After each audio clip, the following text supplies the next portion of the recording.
Second sujet de cette conversation, second sujet que je vous ai promis, nous conduit, eh bien, dans, si je ne m'abuse, dans mon pays natal, le Cameroun. C'est une situation qui est presque une copie conforme de la situation ivoirienne à quelques nuances près, à quelques différences près. Le Cameroun, c'est un pays qui est confisqué depuis 1946 par les fraudes électorales organisées par les colons français et par la suite par des Camerounais que les colons français ont installés à la tête du Cameroun.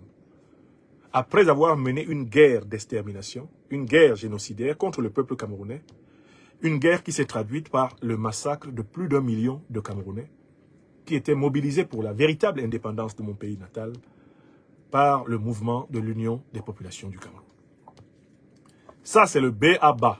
Quand on commence à parler du Cameroun, on commence d'abord par noter que dans ce pays-là, il n'y a jamais eu d'élection.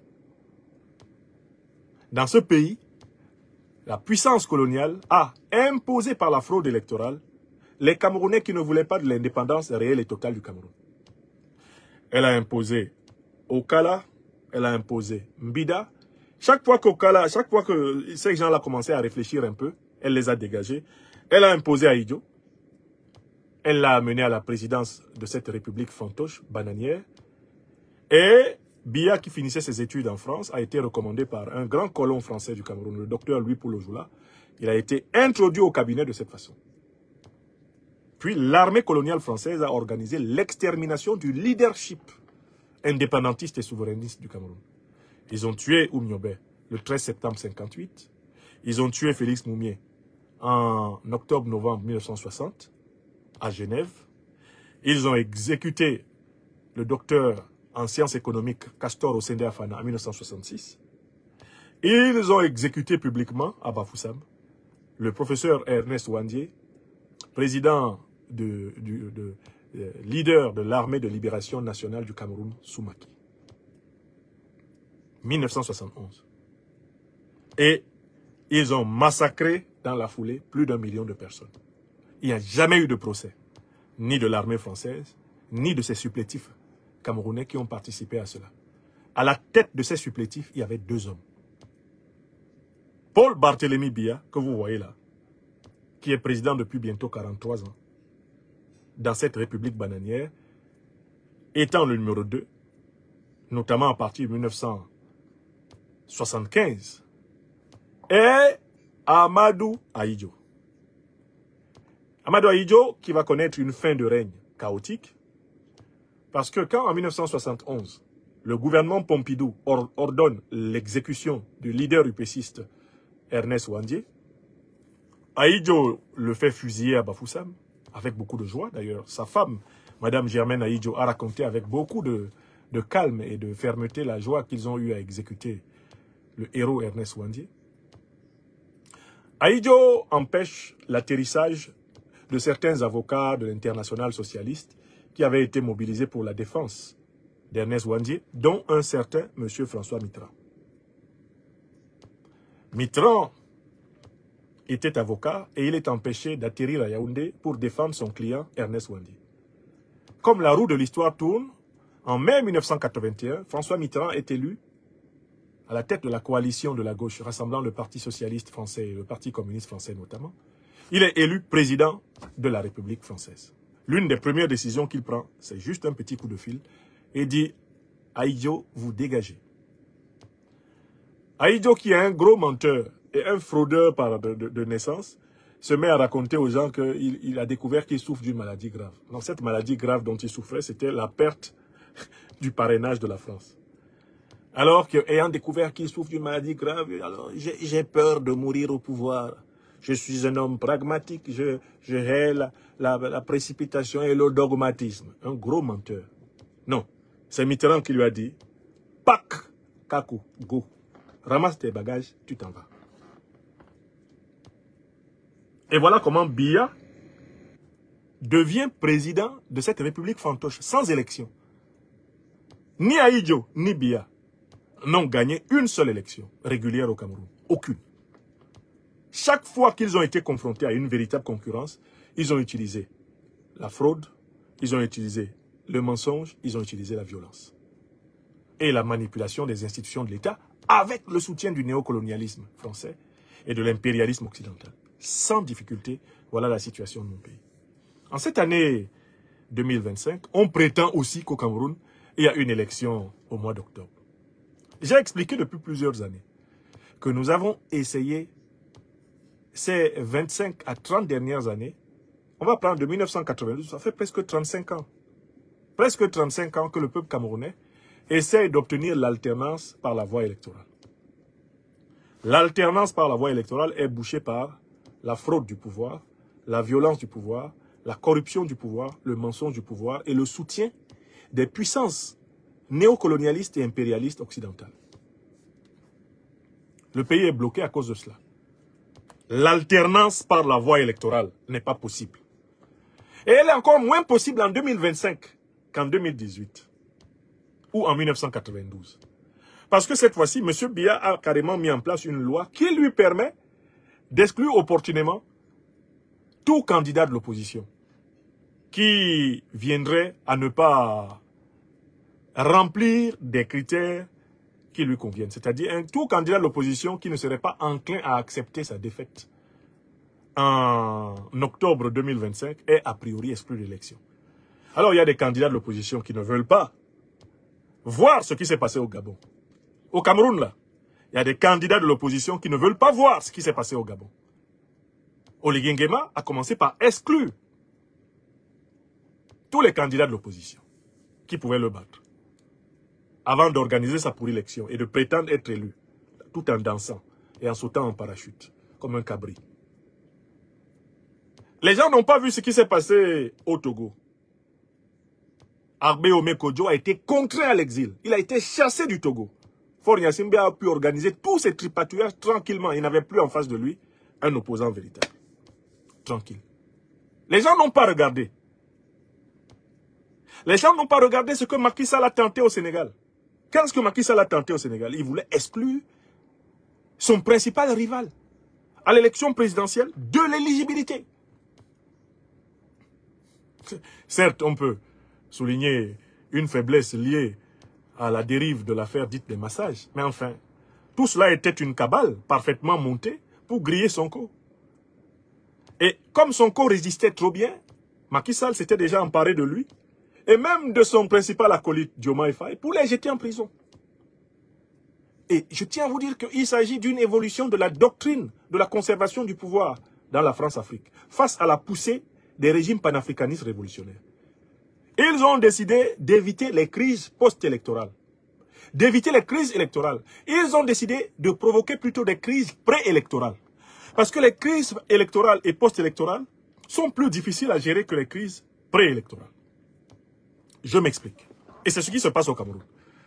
Et je vois des candidats de l'opposition là qui ne nous écoutent pas, mais qui vont nous écouter bientôt.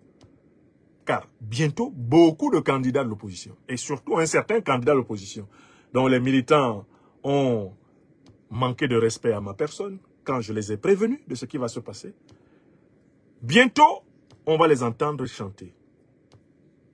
Kasongo yeye, mobali nanga, kasongo mbona weo, songa libala ombo yeye, yeye, kasongo mbona weo, mobali nanga. Vous savez ce que Biya va faire? Il va éliminer tout candidat de l'opposition dont il sait que celui-ci pourrait, même sans preuve, essayer quand même de dire qu'il a gagné.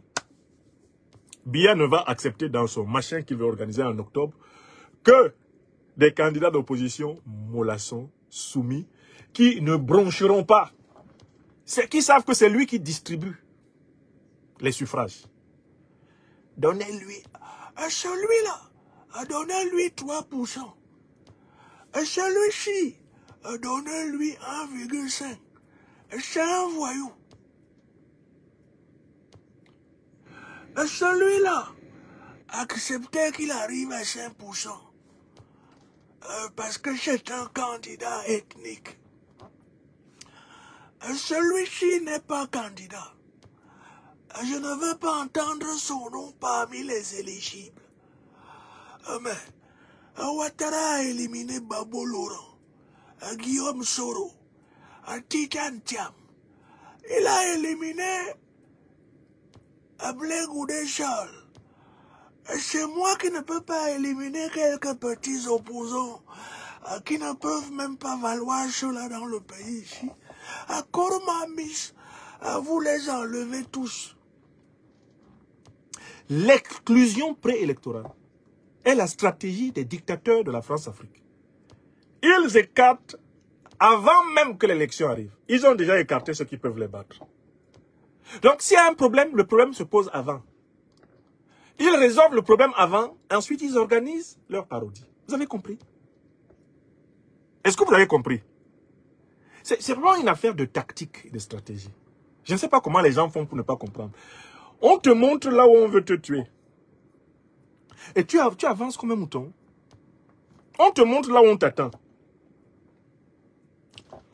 Ils ont fabriqué une loi électorale pour dire qu'un parti politique qui ne possède pas d'élus dans les conseils régionaux, qui ne possède pas d'élus à l'Assemblée nationale, qui ne possède pas d'élus au Sénat, un tel parti politique ne peut pas candidater à l'élection présidentielle. Et ils ont des déclarations du président Kamto reconnaissant dans le passé que la loi avait été faite de telle façon qu'en effet, lui ne peut pas être candidat. Ils ont cette déclaration. Hein. Et nous disons à toute l'opposition camerounaise de sortir du traquenard électoral. Parce que le traquenard électoral nous a constamment conduit à l'escroquerie de notre souveraineté. Il nous faut d'abord écarter du pouvoir celui qui empêche les Camerounais de choisir librement leurs dirigeants. Celui qui empêche la diaspora de participer à la vie nationale. Celui qui empêche la jeunesse camerounaise d'accomplir ses aspirations, de sortir de la misère, du chômage, du sous-emploi, de la malformation. Celui qui empêche les Camerounais de vivre ensemble comme le même peuple africain. Parce qu'il passe son temps à manipuler la variable ethnique, à donner l'illusion aux ressortissants du centre et du sud qu'il est la garantie de leur bonne vie, alors que ceux-ci croupissent comme tous les autres Camerounais dans une misère crasse. Celui-là et son régime sont l'obstacle à la réalisation de la dignité de la nation camerounaise. Même si ça nous prend même une année de plus pour le combattre, pour qu'il quitte lui et son régime, ça vaut mieux que d'entrer dans la nasse de ces soi-disant élections dont nous savons très bien qu'elles seront une fois de plus volées. Voilà ce qui m'a poussé, avec mes camarades, à lancer le mouvement des lions et lions indomptables de la libération panafricaine du Cameroun. Devant l'incapacité de plusieurs formations de l'opposition camerounaise à comprendre que le seul combat pour la libération du Cameroun, c'est le combat pour la fin du régime de Paul Biya. L'instauration d'une transition civilo-militaire ayant pour but de refonder la République, de rendre la souveraineté au peuple, de rompre avec le néocolonialisme français, l'impérialisme occidental, l'impérialisme moyen-oriental, rendre le Cameroun à l'Afrique, l'Afrique au Cameroun. Si on ne peut pas comprendre que c'est le travail des pères fondateurs qui, dès la fin du 19e siècle, début 20e, ont lutté pour la véritable souveraineté du Cameroun. Si on n'est pas capable de comprendre que c'est ce travail que nous devons entreprendre, alors on va continuer à espérer qu'en flattant la France, on peut diriger le Cameroun. On va continuer à espérer qu'en flattant le satrape Biya, en lui faisant des promesses d'impunité, on peut avoir une chance de diriger le Cameroun. Quand on n'a pas assumé le programme révolutionnaire, qui est la condition de la libération de ma patrie natale, eh bien, on continue à nourrir l'illusion d'une alternance par les élections, qui sont pourtant confisquées par Paul Biya. Il contrôle toute la commission électorale. Chez nous, au Cameroun, il n'a même pas publié la liste. Le Cameroun est un pays actuellement sans liste électorale. Hein. Ils disent qu'ils vont organiser une élection en octobre. Les Camerounais n'ont même pas vu la liste. Les Camerounais n'ont même pas vu la liste. Qui plus est, ils n'ont même pas accès au contrôle de la commission électorale qu'on appelle l'ELECAM. Tout le monde connaît les juges accroupis du RDPC qui sont à la Cour suprême. On sait ce qu'ils vont dire. Clément Atangana, lui, il est assis. Son visage dit, parle seulement. Quand tu finis, je lis ce qu'on m'a donné. Atangana, lui, ne discute pas. Paul Biya lui donne ça, il met ça sous son aisselle. Il vient s'asseoir. Voici sa mine patibulaire, affaissée comme un vieux drap, qui attend. Parlez. Vous avez fini? Bon. Paul Biya élu. Donc, le pays ne peut pas aller de l'avant avec une opposition et un peuple qui n'ont pas compris qu'il faut d'abord faire sauter l'obstacle avant d'organiser la compétition politique nationale. L'obstacle, c'est Paul Biya. C'est comme en Côte d'Ivoire. Il n'y aura pas élection en Côte d'Ivoire avec Ouattara président. Il n'y a pas photo. Ce sont des pour-élections. Alors, chez nous au Cameroun, la clé du changement au Cameroun est entre les mains de la jeunesse. Je veux parler ce soir à la jeunesse camerounaise. Ceux qui gouvernent le Cameroun, que ce soit les dirigeants politiques, les dirigeants militaires, ceux qui sont à la tête des principales sociétés nationales du pays, c'est une génération qui n'a plus d'avenir. Ce sont des hommes systématiquement au-dessus de 75 ans qui tiennent l'essentiel des clés du pouvoir au Cameroun. Ça veut dire donc que la jeunesse camerounaise doit bien voir que tous les problèmes qu'elle a, problèmes au niveau de la formation et de l'éducation, problèmes au niveau de l'emploi, problèmes au niveau de l'accès aux soins de santé, problèmes au niveau de l'accès à des infrastructures de transport dignes de ce nom, problèmes au niveau de sa reconnaissance de sa dignité en diaspora, tous les problèmes que la jeunesse camerounaise a, problème au niveau de la destruction de son espérance et même la destruction de ses mythes d'excellence. Tous ces problèmes-là, ils sont liés au fait que les grandes décisions du pays sont confisquées par des gens qui n'ont plus d'avenir. Or, le Cameroun, c'est une trentaine de millions de personnes. Et c'est pratiquement 75 à 80% de la population qui est en deçà de 50 ans. Donc, mathématiquement parlant, si les jeunes Camerounais comprennent qu'il faut que le régime de Paul Biya disparaisse, ils écouteront ce que dit l'Elipak. Les lions et lions indomptables de la libération panafricaine du Cameroun disent que seule une mobilisation par million qui va submerger l'appareil répressif de Paul Biya, seule une telle mobilisation va forcer, à cause de la masse populaire qui sort, les militaires, les gendarmes et les policiers, à aller dire à Paul Biya que son régime prend fin et que le temps de la mise en place d'une transition est arrivé. Il faut une mobilisation populaire puissante qui amène les forces de défense et de sécurité à cesser d'obéir aux ordres criminels de Paul Biya pour que nous libérions le Cameroun. Or, en réalité, quelle est la force populaire qui est capable de submerger l'appareil répressif et de le contraindre à la non-violence? Cette force populaire, c'est la jeunesse.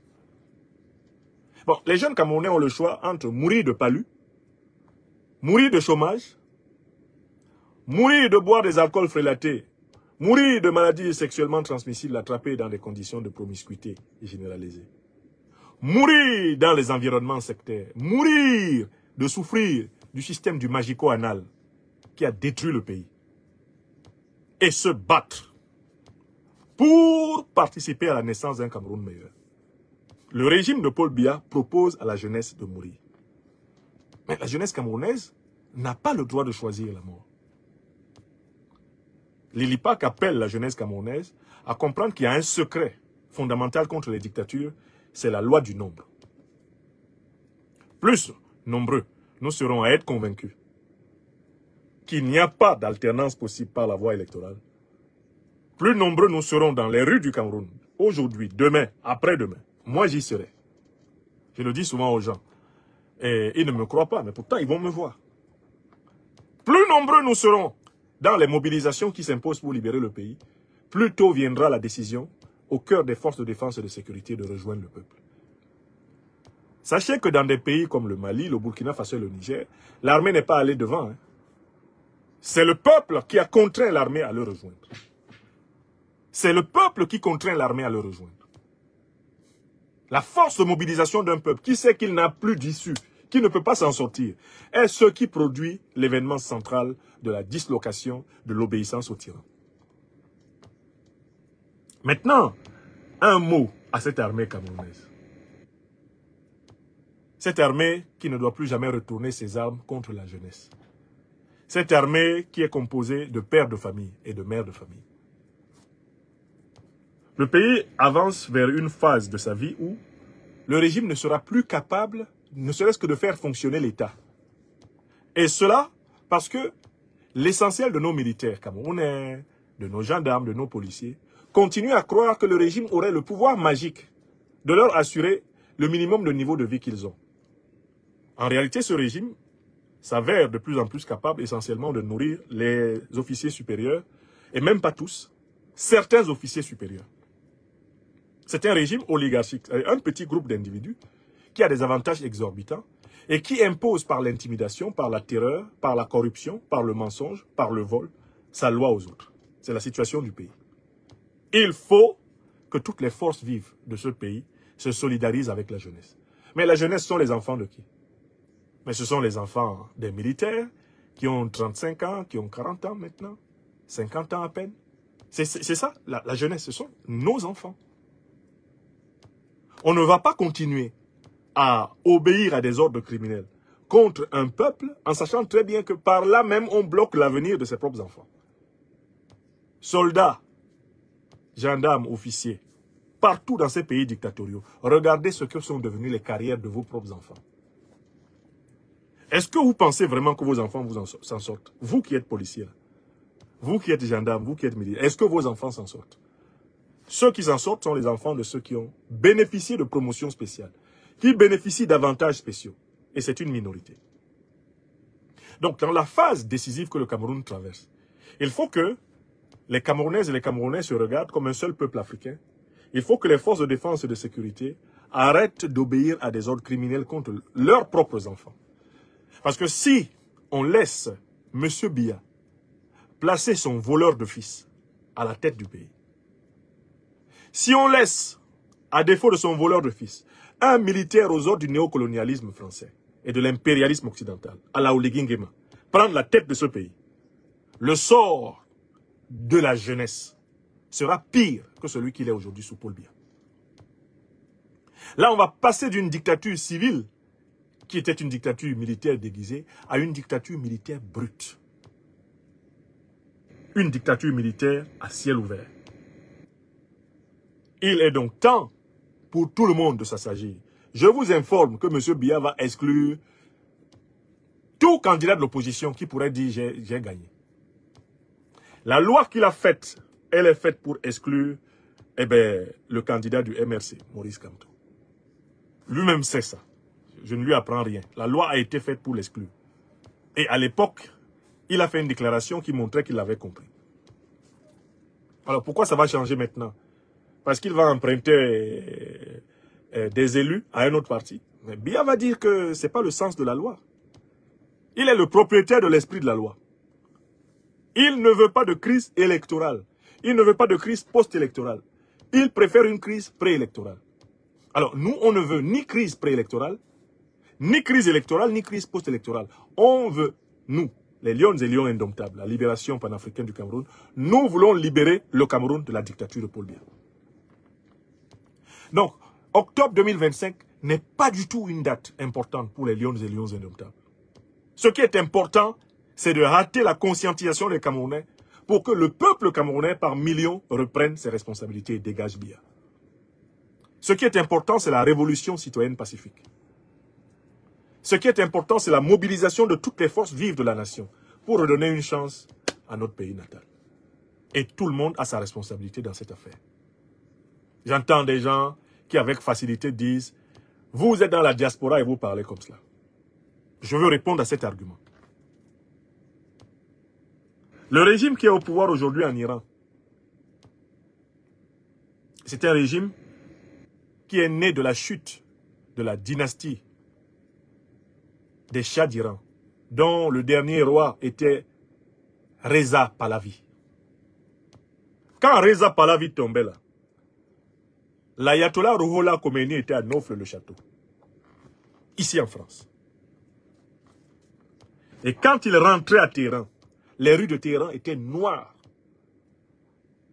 de cette jeunesse réveillée de l'Iran qui aujourd'hui résiste à l'impérialisme israélo-américain. Ça, c'est la volonté du peuple iranien, organisé, qui a conduit à sa libération. Je réponds toujours à cet argument par rapport à la diaspora. Mais plusieurs opposants camerounais ont trouvé la mort dans la diaspora ici. Il y a peut-être des gens qui pensent que comme on est dans la diaspora, nous, on ne risque pas la mort. Nous risquons la mort, encore plus que vous. Quand vous êtes des militants inconnus, anonymes. Celui qui vous parle là a déjà échappé plusieurs fois à la mort ici en diaspora. J'ai failli me faire assassiner en 2017 par les militants d'Alassane Dramane Ouattara à Aubervilliers. Mes camarades du mouvement Génération et Peuple Solidaire sont là. Ils peuvent témoigner. Alassane Dramane Ouattara a envoyé un groupe de militants armés, munis d'armes blanches, pour m'atteindre physiquement dans un meeting. N'eût été la vigilance et la mobilisation de mes camarades, j'aurais été tué ce jour-là.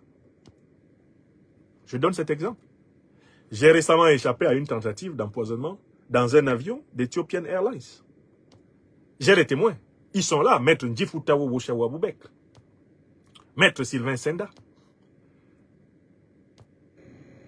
Maître Alexis Iou, nos intrépides avocats de l'Afrique des libertés, étaient heureusement de ce voyage avec moi et c'est une scène vécue.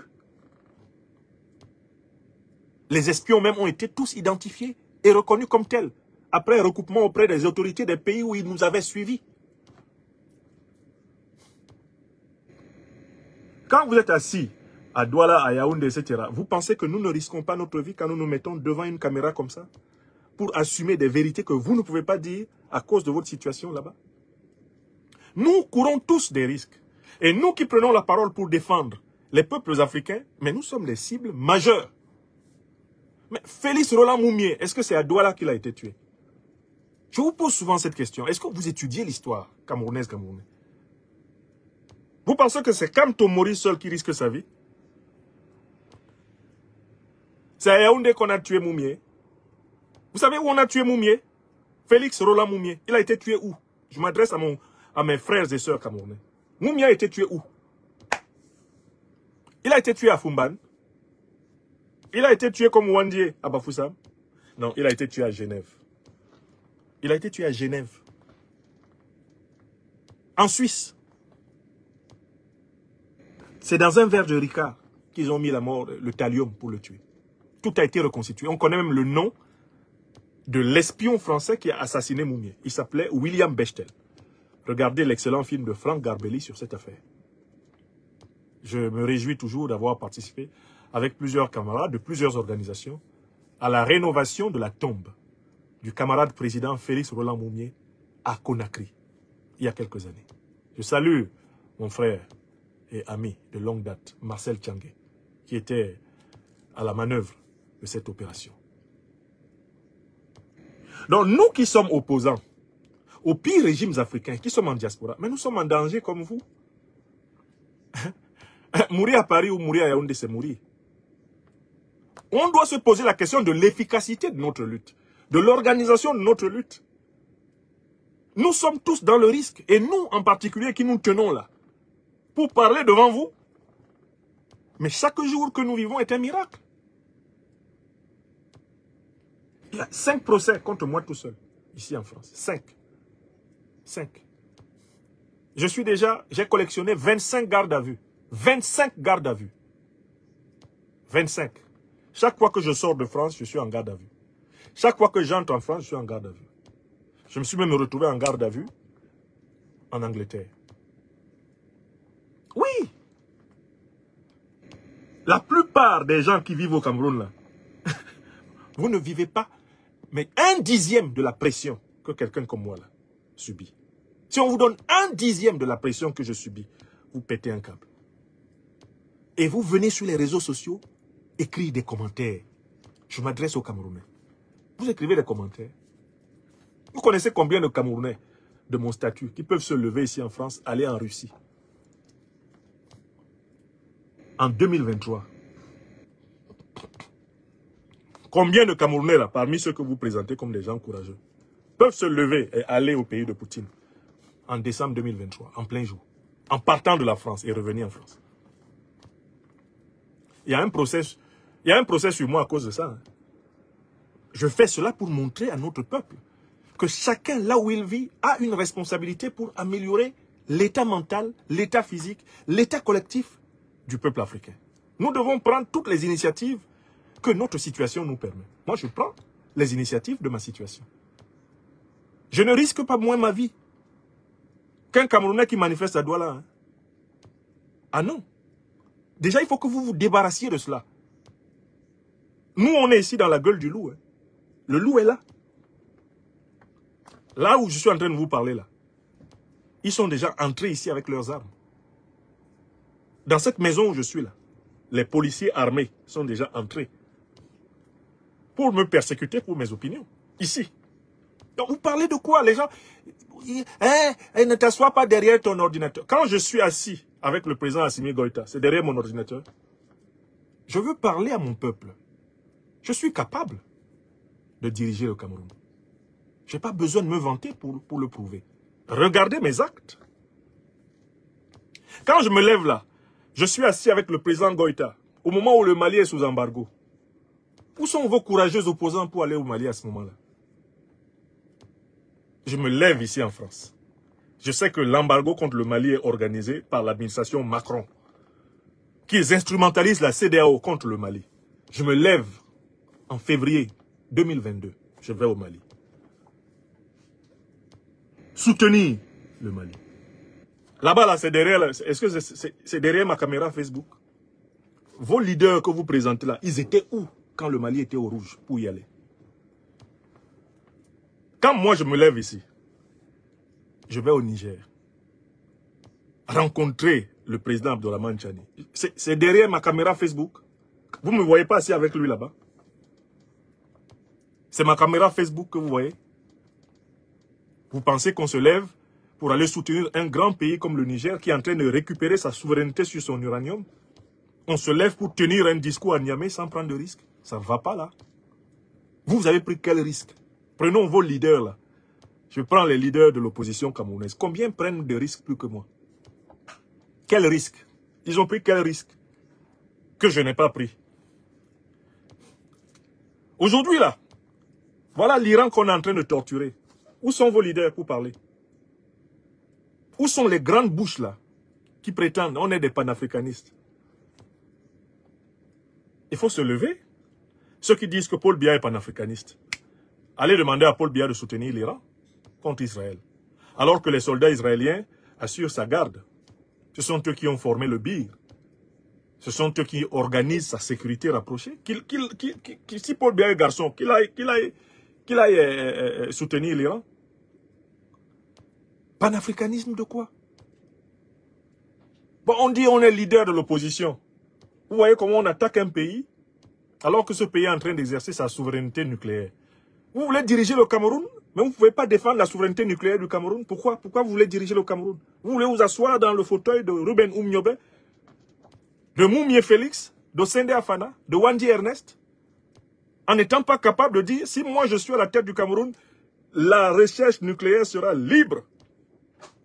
Elle sera approfondie. On va développer le nucléaire pacifique et civil comme tout le monde. Et si quelqu'un vient nous déranger, on peut utiliser le nucléaire là comme eux-mêmes ils l'utilisent pour fatiguer le monde. Mais c'est ça quelqu'un qui aspire à rendre à un peuple toute sa souveraineté, toute sa dignité. Donc, vous me parlez de quel risque vous prenez que je ne prends pas? Je prends d'abord les militants qui se promènent sur mes pages là. C'est à eux que je réponds ce soir. Nous montrons un véritable chemin de courage à la jeunesse africaine. Un jeune Africain qui suit mon évolution dans l'espace et le temps, c'est que je suis un homme courageux. Il n'y a que les menteurs et les ignorants qui ne le savent pas. Donc les lions et les lions indomptables de la libération panafricaine du Cameroun sont dans le véritable combat d'opposition. Nous sommes opposés à Paul Biya. Au sens où nous savons qu'on ne peut pas passer par le système mis en place par Paul Biya pour avoir une alternance au Cameroun. Ce système est fait pour bloquer toute alternance. Nous avons fait notre expérience de cela. Ce n'est pas faute d'avoir essayé. L'homme qui vous parle a soutenu le président Maurice Kamto du MRC de 2018 à 2025. C'est terminé.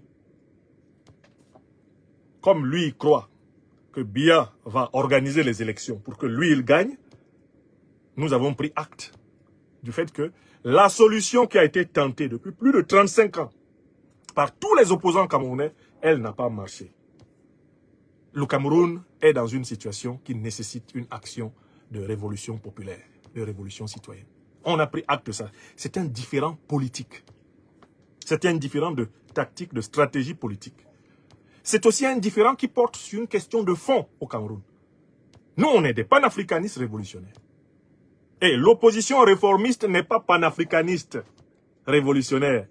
C'est une opposition qui veut exercer le pouvoir au Cameroun dans le sillage des impérialistes occidentaux et des néocolonialistes français. Nous ne sommes pas de cette opposition. Nous sommes des souverainistes panafricanistes révolutionnaires. Nous ne voulons pas d'un chef d'État camerounais qui viendra demander à Paris la permission de faire de la politique. Qui aura besoin de Paris pour faire de la politique. Nous, on n'en veut pas à l'ILIPAC. C'est ce qu'on a dit. On ne veut pas d'un chef d'État camerounais qui ne sera pas capable de prendre fait et cause de manière disciplinée et décisive avec les peuples de l'AES pour la souveraineté africaine. Nous ne voulons pas d'un chef d'État camerounais qui, quand il y a un conflit et une injustice aussi flagrante que celle qui frappe l'Iran, va raser les murs. Parce qu'il veut plaire aux néocolonialistes français ou aux impérialistes américains. Nous voulons un chef d'État camerounais qui pourra se tenir comme Oumyobé se tenait. Comme Rudolf Douala Mangabel se tenait. Comme Edan Dembita se tenait. Comme Kouvali Kenyé se tenait. Un chef qui peut se tenir comme Félix Roland Moumié se tenait. Comme Castor Osende Afana se tenait. Comme Wandi Ernest se tenait. Nous voulons un chef qui puisse se tenir ainsi. Et pas autrement. C'est tout. Alors, ce n'est pas nous que vous allez prendre au piège de l'absence de courage. Parce qu'il y a beaucoup de sujets qui sont sous les yeux de tout le monde où on voit que les gens manquent de courage. Là où nous, on est courageux. La jeunesse camerounaise doit écouter les organisations politiques qui sont ancrées dans le panafricanisme révolutionnaire. Si la jeunesse camerounaise écoute l'ILIPAC, nous libérons le Cameroun. Et ce n'est pas une affaire de délai, c'est sans délai. La libération du Cameroun n'a rien à voir avec octobre 2025. Ce n'est pas une affaire d'octobre 2025. Octobre 2025, c'est l'agenda de Paul Biya et de sa dictature. L'agenda du Cameroun, c'est Freedom Now. Cameroon want to be free now. Sovereign now. Everywhere. October 2025 is nothing for a true and conscious Cameroonian. Because we know that the electoral process will never give a fair result. The polls are completely truncated. We believe no more in that fake system of Elekam. There is no fair election in this system. Biya controls the army, the police, the gendarmerie, the secret services. He controls the Electoral Commission. He controls the Supreme Court. He controls the public medias.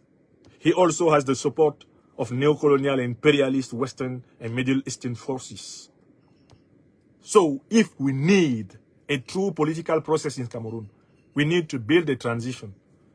We can't have a transition while Biya is still on the oath. We have to remove him first by civil and all forces mobilization for a new Cameroon where there will be no more Anglophone genocide, no more killings of innocent people while fighting against terrorists in the northern part of the country, no more complicity with neocolonialism and imperialism.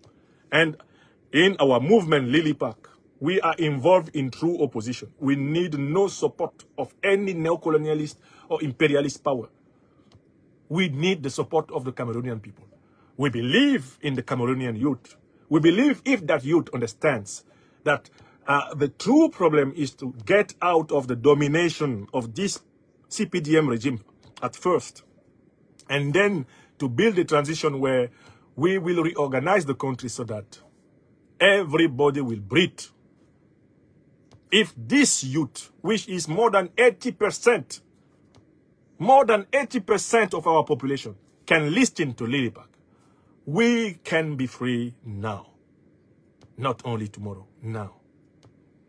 And when some people tell us that we, Cameroonians of the diaspora, we are cowards because we are not able to come to the post central and then to begin the riot, I ask them, was Félix Roland Moumié at the Yaoundé Central Post when they killed him? Was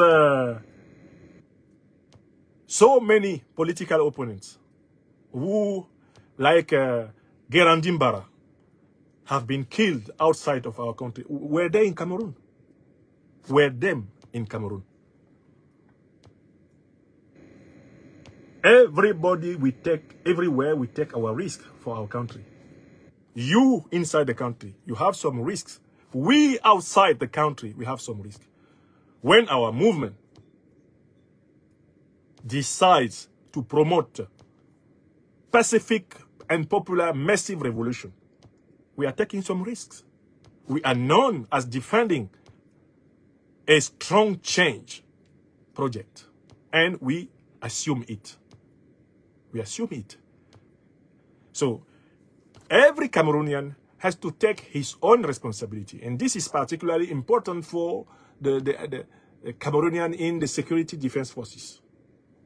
You can't continue serving a system that is destroying the future of your own children, the future of our own children. Just look at the condition of your family, how it is decreasing for many years now.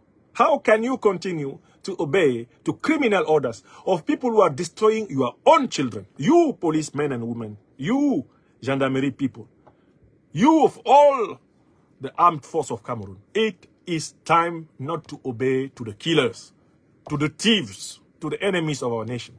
It is time to participate to a new page of our history. Mes chers amis, voilà ce que je voulais dire ici pour répondre à certaines objections que j'ai lues partout. L'exclusion électorale va parachever le coup d'État permanent de 2025 de M. Biya.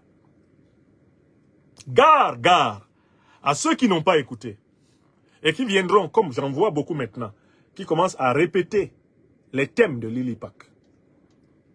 J'en ai vu un qui m'a réservé une trentaine de vidéos pour m'insulter sur son compte YouTube et qui maintenant reprend en boucle les déclarations de notre secrétaire aux affaires aux questions de sécurité et aux affaires stratégiques, Hélène Soka, que je salue.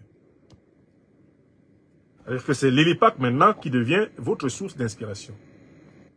Vous êtes incapable de formuler un message clair à l'adresse des forces de défense et de sécurité. Il faut prendre ce que Lilipac dit. Vous commencez à comprendre que cette affaire ne va pas se résoudre dans les urnes. Vous commencez à le comprendre. Et si vous dites, ça là on savait ça depuis, ça veut dire que vous avez pris des Camerounais pour des nigauds. Parce que quand tu sais qu'une voie est bouchée pour ton peuple, il faut le lui dire. Même si cela te coûte, sur le moment, de ne pas avoir les faveurs de ton peuple. On a un devoir de vérité envers le peuple. Qu'est-ce qui va se passer donc quand M. Biya va annoncer qu'il a exclu votre candidat? Vous allez vouloir la révolution tout de suite, mais ça ne sera pas pour votre candidat.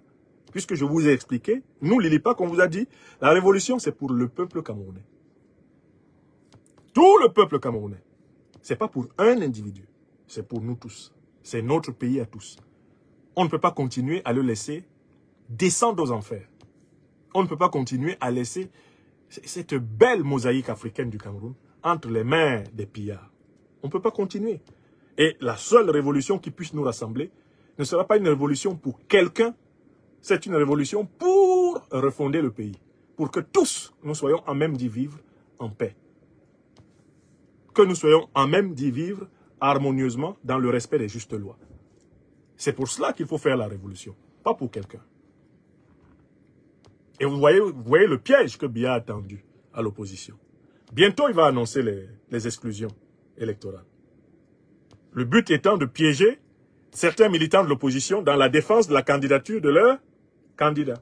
Comme ce ne sera pas une mobilisation qui aura une taille nationale suffisante, il va en profiter pour écraser le candidat et attraper encore quelques militants pour leur infliger des peines de prison infamantes comme celles que subissent nos frères Alain Foguet et Bibou Nissak, nos frères du Cameroun anglophone, les Sissoko Ayuk Tabé et consorts. Beaucoup de prisonniers sans véritable procès. Uniquement parce que on fait tout pour que les revendications de l'opposition soient enfermées autour du thème des revendications d'un individu. Une fois que ça c'est fait, on isole l'individu, on isole ses militants, on les écrase et on intimide tout le peuple. Alors en fait, il faut bien comprendre que c'est le système électoral tout entier qu'il faut rejeter. Et nous devons le rejeter ensemble, à partir du constat évident qu'il n'y a aucun espoir de ce côté. Aucun. Mais vous allez mieux comprendre cela quand vous allez apprendre que votre candidat n'est pas candidat. Parce que même si par impossible, il était candidat, c'est pour qu'on l'amène dans un isoloir et dans un coin coincé en octobre pour, une fois de plus, lui imposer la camisole de force de la répression. Là, il va falloir se battre pour libérer le pays. Pas pour quelqu'un, pour nous tous. Et il n'y a pas que tel ou tel qui souffre de l'état dans lequel se trouve ce pays, c'est nous tous. Il va falloir qu'on se batte. Et que personne ne croit que de sa position, il est nécessairement celui qui prend le meilleur risque. Car en fait, on verra, au bout du compte, quelle était la meilleure compréhension. On verra quelle était la meilleure préparation. On verra quelle était la meilleure action. Un leadership nouveau se prépare au Cameroun. Je n'ai aucun doute que dans le leadership nouveau qui se prépare au Cameroun, les lions et lions indomptables de la libération panafricaine du Cameroun vont jouer un rôle essentiel. Avec d'autres forces qui sont en mouvement. Voilà, c'est ce que je voulais dire. Donc qu'on arrête de faire comme si, de toutes les façons, ce que nous avions expliqué n'est pas en train de se vérifier, ça se vérifie. Allons au dernier sujet. Partage la vidéo et puis abonne-toi.